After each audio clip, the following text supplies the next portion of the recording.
Il n'y a pas de secret. Observer régulièrement les cultures, c'est la seule façon de ne pas prendre de risques lorsque l'on souhaite diminuer les intrants. On peut le faire seul, mais il existe désormais une application qui vous guide et vous permet de partager entre agriculteurs les observations des tours de plaine.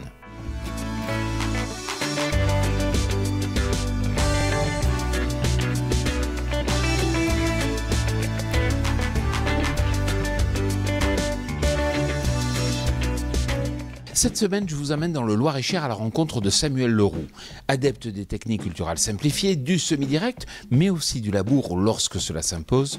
Ce céréalier ne s'interdit rien. Le pragmatisme avant tout. Samuel, pour vos tours de plaine, avez-vous recours à une application sur votre mobile ? Je télécharge régulièrement plusieurs applications pour les tester. Et donc j'ai découvert Compagnon, essayé. Et puis c'est un outil qui me permet de faire mes tours de plaine, de me forcer à visiter chaque parcelle pour contrôler l'état sanitaire, l'enherbement, pour être au plus près du terrain et adapter au mieux mes interventions phytosanitaires si nécessaire ou mes interventions en désherbage mécanique. Vous compilez de nombreuses informations ? En multipliant les différentes cultures, les différentes parcelles, j'ai réalisé à peu près entre 150 et 180 observations sur la dernière campagne au niveau du printemps.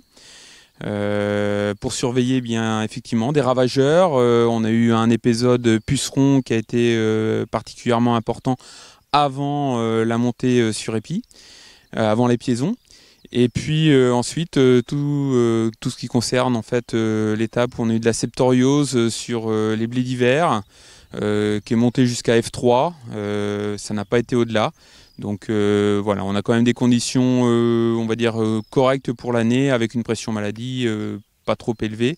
Et Compagnon m'a aidé à bien gérer les interventions, être au plus juste dans le programme phyto, sans aller trop loin et en mettant la juste quantité de produits nécessaires. Entre agriculteurs, est-ce que vous partagez vos observations ?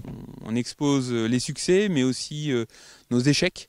Et c'est quelque chose qui me plaît bien. J'appartiens entre guillemets à une communauté, celle de Compagnon. C'est un partage de l'expérience qui est plutôt intéressant.